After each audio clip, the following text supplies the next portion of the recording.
धन्यवाद भी करना चाहते थे। आप लोगों ने पूरी भाई आपका भी स्वागत। हम तो पहले से इस क्रम को आगे बढ़ाते हुए यहाँ पे सुमित जी विधायक हैं, क्षेत्र के काम के लिए उनको थोड़ी बहुत विधायक निधि मिलती है जिसका उपयोग पूरे साल भर में करना होता है। पर गारंटी से बोल रहा हूँ, ये यहाँ बैठे जवाब देंगे, 5 से 6 महीने में विधायक निधि खत्म हो जाती है और उसके बाद पूरे साल भर ये राज्य सरकार से लड़ते हैं कि भैया और योजना लाओ। और हमारे सांसद, हमारे बिल्कुल निष्क्रिय सांसद, पूरे 5 साल में उनको 17 करोड़ रुपए की सांसद निधि मिली थी, 17 करोड़ रुपए, जिसमें मात्र 7 करोड़ रुपए वो खर्च कर पाए, 10 करोड़ रुपया बेकार हो गया। और जब हमने चुनाव में इस बात को उठाया तो चुनाव आयोग में शिकायत करके नोटिस भिजवा दिया। अब हम भी यही चाहते ही थे, लेकिन ऐसा करे वो ताकि मुद्दा खुद बनाए। हम क्या, हमने तो कहा, हम तो जनता में बोल रहे थे बार बार कि देखिए जो सांसद निधि का उपयोग नहीं कर पाया वो काम क्या करेगा कल को। हमें मौका मिला, हमने चुनाव आयोग को पूरे साक्ष्य दिए।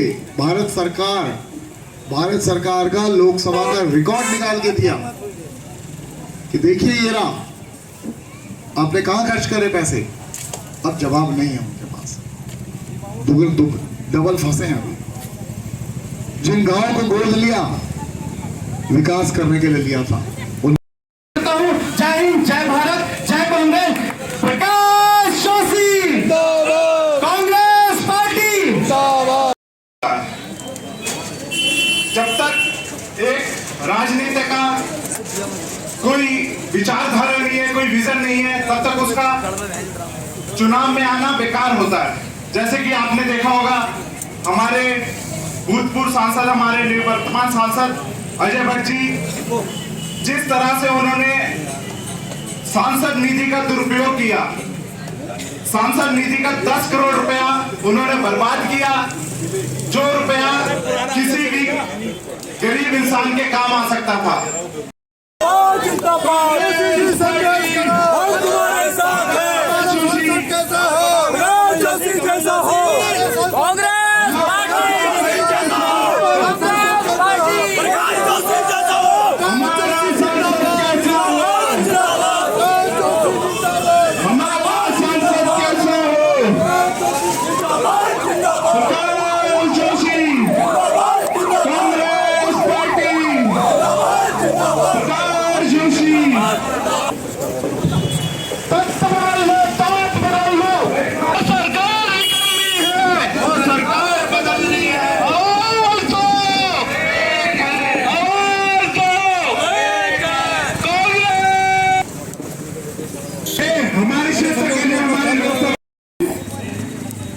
हमारे पूर्व में सभासद रहे हमारे पूरन जोशी जी,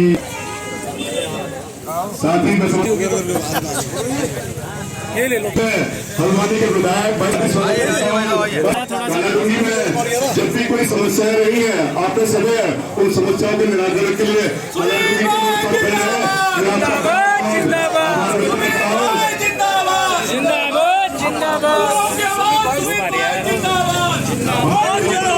कई साथी हमारे यहाँ बैठे हुए हैं। जब उन्होंने कोई गलती नहीं करी तो भाई सुमित जी ने उस मुद्दे को यहाँ से लेकर उस पर चर्चा नहीं हुई, सरकार के लोगों ने उस पर। साथ ही इस क्षेत्र की जो तमाम हमारी योजनाएं, इस एक टाइम था ये कॉलेज की पूरी छत हो गई थी, लेकिन उस पर कोई रिपेयर करने का तैयार नहीं था। पूरी सरकार कई पुनीत कार्य आप करते हैं, पूरी कांग्रेस की तरफ से आप माल्यार्पण करें। भाई वकील अहमद जी, मैं उनसे निवेदन करूंगा कृपया हमारे बहुत वरिष्ठ नेता कांग्रेस पार्टी की धरोहर के रूप में बात आगे बढ़ने जा रही है। और ये 19 तारीख को वाला मौका, और आज वो कहता है कि आज हमारा इस प्रेस से काम नहीं चल रहा है। लोगों ने अपने घर में प्रेस जाता है, निराश हो जाता है, लेकिन आप आशावादी व्यक्ति हैं। आपने सरकार बनी कांग्रेस की और हारोगे भी, आपने 112 करोड़ रुपए का कार्य कानूनी विधानसभा में करवाया।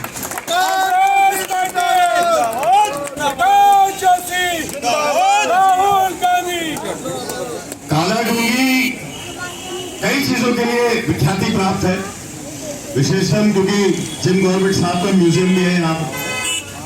तो एक जमाने में आदमखोर बहुत थे यहाँ पे, बाघ, आदमखोर बाघों की को ढूंढ के पकड़ के उन्हें मार डालने के लिए जिम कॉर्बेट साहब ने पूरा देश विदेश में नाम कमाया।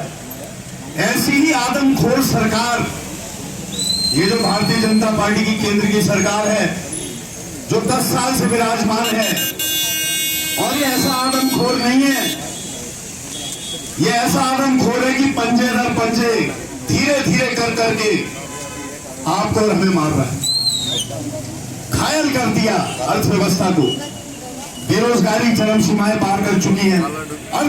आप खुद बताइए कितनी नुकसान, कितनी हानि, चाहे अतिवृष्टि हो, चाहे बंदर हो, चाहे जंगली सुअर हो, चाहे हाथी हो, कितना नुकसान यहाँ का काश्तकार झेल रहा है, किसी से बात छुपी नहीं। काश्तकारी के लिए इनके पास कोई, काश्तकार के दर्द के लिए कोई नीति रीति नहीं है। कांग्रेस की सरकार अगर आप केंद्र में लाते हैं, कई सारी न्याय योजनाएं, उसमें काश्तकारों के लिए भी योजना है। तो ऋण माफी की घोषणा कांग्रेस ने करी है कि काश्तकार जो अपना ऋण नहीं दे पा रहा है, उस काश्तकार का हम ऋण माफ करेंगे। कण कण से सागर बनता है। एक एक वोट आपका ये निर्धारित करेगा कि देश में सरकार किसकी बन रही है। तो कांग्रेस की सरकार यानी प्रकाश जोशी जी को आप वोट देते हैं, तो प्रत्येक युवा जो शिक्षित युवा बेरोजगार है, प्रति वर्ष 1 लाख रुपए घोषणा कांग्रेस की सरकार कर रही है। आते महिलाएं जो गणित करके जो महिलाएं उसमें है, उस न्याय योजना के अंतर्गत प्रति वर्ष एक महिला को चिन्हित करके उसके बैंक खाते में 1 लाख रुपए देने की घोषणा है, अगर कांग्रेस की सरकार आप लाते हैं। 60,000 यहाँ पे दीप भाई, 60,000 हमारे प्रदेश में पद रिक्त हैं, 30 लाख से ज्यादा पद रिक्त हैं हमारे केंद्र सरकार में। अब यहाँ तो हमारी सरकार बन नहीं पाई, लेकिन केंद्र में अगर सरकार बनती है, क्या पहाड़ का आदमी क्या सपना लेकर चलता है? एक व्यक्ति तला, एक व्यक्ति घर का अगर सरकारी नौकरी में लग जाए, गांव वाले भी खुश हो जाते, परिवार वाले भी खुश हो जाते, गर्व का विषय होता है। यदि कांग्रेस की केंद्र में सरकार आती है, 30 लाख जो रिक्त पद है सरकार के, उन्हें भरने का काम कांग्रेस करेगी। ये कालाडूंगी शहर से भी हमारे 3 बच्चे 4 बच्चे चलित होकर चले जाएंगे, हम सबके लिए गर्व का विषय होगा, खुशी की बात होगी। तो उस जमाने में लिखती गई, वरना भाजपा ही लिखते तो अलग ही रामायण लिखते थे, तो कुछ अलग ही रामायण लिखते थे, रामायण भी बदल देते। तो भगवान श्री राम के मन में क्या है? त्याग है, तपस्या है, परिवार एक रहे, चाहे उनका बलिदान हो जाए, उनकी इच्छाओं का बलिदान हो जाए। और यहाँ पे क्या हो रहा है? 140 करोड़ देशवासी है, हिंदुस्तानी है, हर मजहब के व्यक्ति ने आजादी की लड़ाई से लेकर इस भारत के निर्माण में हर व्यक्ति का योगदान है, हर धर्म जाति के व्यक्ति का योगदान है। उस परिवार के साथ भाजपाई क्या कर रहे हैं? उसको बांट रहे हैं, उसको काट रहे हैं। नफरत, जैसे उन्होंने कहा, नफरत का बाजार सजा दिया है।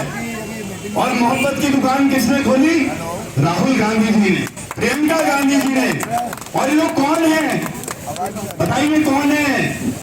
प्रकाश भाई, मैं स्कूल में नैनीताल में पढ़ता था, तब आदरणीय भगत जी विधायक बने थे यहाँ से, मुझे याद है, मैं क्लास 8 में था तब इस नैनीताल सीट से बने थे विधायक पहली बार। सोचिए कितने साल हो गए। आज से 2022 से पहले उन्होंने क्या कहा?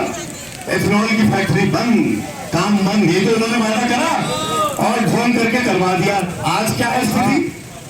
सदन में हमने सवाल उठाया, कोई जवाब नहीं था, किसी ने जवाब नहीं दिया, इनके मुंह बंद थे, सिले हुए थे।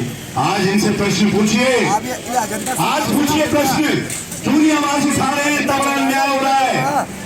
सारी गलत सूचना देकर जो आसपास के जो गांव है सूखाग्रस्त हो जाएंगे। अरे हम भी चाहते व्यवसाय खुले, हम चाहते खूब व्यवसाय खुले, लेकिन मानकों के अनुरूप तो खुले। छोटा सा आदमी अपना इतना सी गाय की गोट बना रहा है जो प्राधिकरण क्षेत्र में आ रही है, उसके तो तुम तोड़ दे रहे हो 1 मिनट में। इतना बड़ा कोई प्लांट लगा रहा है मानकों के विपरीत, और पूरा शासन, प्रशासन, सरकार सहयोग कर रहा है। वो सब रामनगर ब्लॉक का हिस्सा थी। हम सब ने उसको कोटाबाग ब्लॉक में डाला ताकि उसको पर्वती ब्लॉक का लाभ मिले, ताकि वहां उद्योग आ सके। ताकि वो उद्योग लगने पर उसको फायदा मिल सके सब्सिडी का। तो साथियों, ये वो तमाम बातें हैं जो चुनाव नहीं जीतने के बाद भी हमने करा।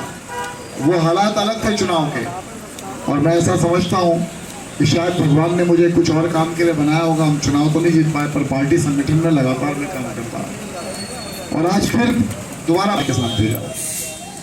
इसकी सांसद का क्षेत्र बहुत बड़ा होता है, 14 विधानसभाएं हैं और संभव नहीं है सब जगह पहुंचा जा सके, एक एक गांव जाया जा सके इतने 20 दिन के चुनाव में, वो संभव नहीं है। इसलिए हमने तय किया, एक दिन गए जरूर थे हम लोग, कोटाबाग भी गए, कालाडूंगी भी आए, दाल पड़ाव गए, सब जगह गए, पर आज हमने सोचा कि यहाँ बैठकर थोड़ी बातचीत कर ली जाए। ये आपने देखना है, ये कालाडूंगी की जनता, पूरी कालाडूंगी विधानसभा के लोगों तक आपके माध्यम से मैं एक ही संदेश और एक ही निवेदन पहुंचाना चाहता हूं कि जब हम नहीं जीत पाए थे तब हमने उतने काम किए, और अब आपके आशीर्वाद से अगर जीत के पहुंचेंगे तो हम कहीं कोई कोर कसर छोड़ेंगे क्या? कुछ कसर छूटेगी क्या? और ये आपको भी सोचना होगा कि 14 विधानसभाओं में आज मैं जिस विधानसभा में जा रहा हूं, जबरदस्त उत्साह मिल रहा है, जबरदस्त जवाब मिल रहा है, जबरदस्त प्रतिभाव मिल रहा है लोगों का। और अपना घर, इसकी जिम्मेदारी तो आप लोगों को लेनी पड़ेगी, मैं तो उतना समय यहाँ नहीं दे पाऊंगा, ये तो आप ही लोगों को समझना पड़ेगा।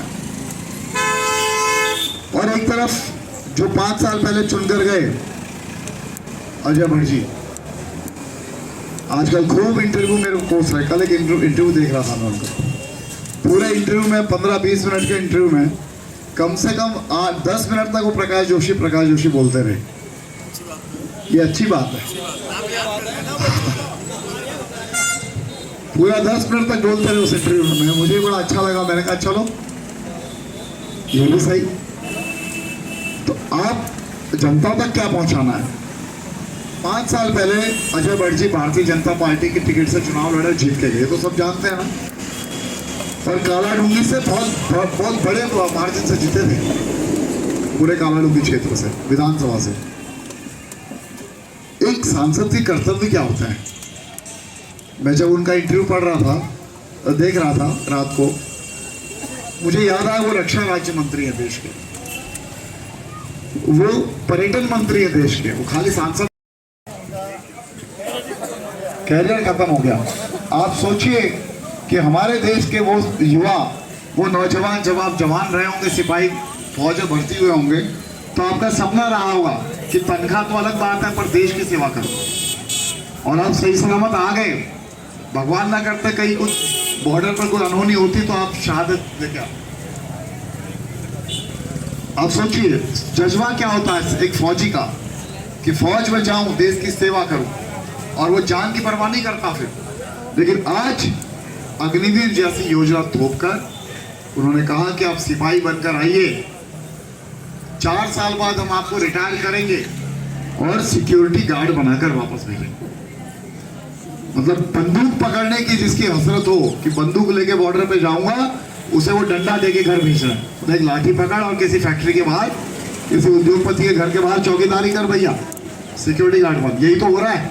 और ये हमने कहा है, ये भारतीय जनता पार्टी के नेताओं ने कहा है कि चिंता मत करो, जो भी अग्निवीर हैं वो जब फौज से रिटायर होंगे तो बड़े उद्योगों के बाहर उनको हम सिक्योरिटी गार्ड, उन्होंने तो कहा हम आरएसएस के ऑफिस के बाहर उनको सिक्योरिटी गार्ड देंगे। उन्होंने कहा था नागपुर में हमारा और कोई रैंक को मिलना ही नहीं हो ना, मैं तो कह रहा हूँ सिक्योरिटी गार्ड बन के आ रहे, रैंक कैसे मिलेगा?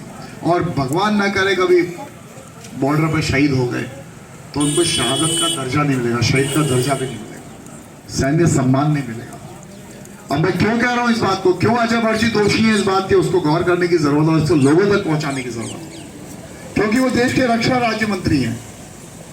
उनके रक्षा राज्य मंत्री रहते हुए ऐसी घातक योजना आई है, ऐसी विनाशकारी योजना, युवाओं के सपनों को कुचलने वाली योजना आई है, इसे समझने की जरूरत है। वो दोषी है इस बात के, हमारे उत्तराखंड के नौजवानों के साथ धोखा किया। वो विरोध कर सकते थे इस योजना का, कम से कम झूठा विरोध ही कर देते। तो कल इंटरव्यू में देख रहा था, वो अपनी उपलब्धि बता रहे थे सुमित भाई, हंसोगे आप, बता